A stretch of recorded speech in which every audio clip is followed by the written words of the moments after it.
बिस्मिल्लाहिर्रहमानिर्रहीम। अस्सलाम वालेकुम हाज़रीन।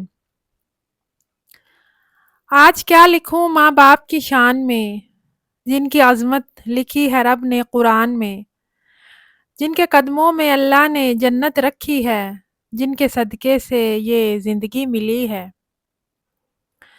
मेरा आज का मौज़ू है माँ बाप की अज़मत। माँ बाप की अज़मत से किसी को इनकार नहीं है। ये इतनी अज़ीम शान नेमत है जिसका ज़िक्र कुरान मजीद में आता है। रब्बिरहमहुमा कमा रब्बयानी सगीरा। ऐ मेरे रब, मेरे वालदैन पर रहम फरमा जिस तरह उन्होंने मुझे बचपन में पाला।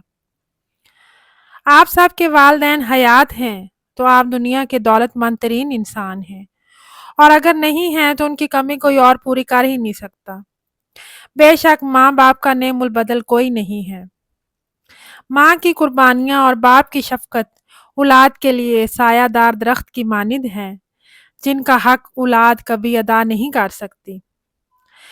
माँ वो हस्ती है जिसके कदमों तले जन्नत है। बाप वो ढाल है जो ज़िंदगी के हर तूफ़ान से बचाता है ताकि औलाद आराम से रहे।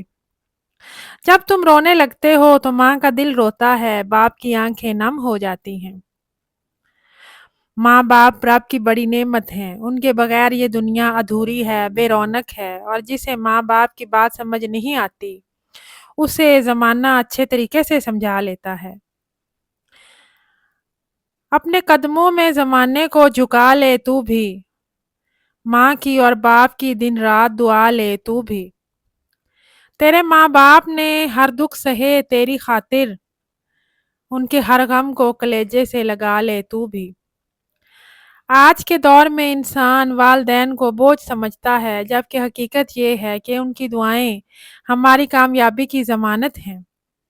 उनके साथ नरमी, एहतराम, खिदमत और उनकी रज़ामंदी हासिल करना ईमान का हिस्सा है। माँ बाप की कदर करो जब तक वो हैं, उनके जाने के बाद पछतावा बेफ़ायदा होता है।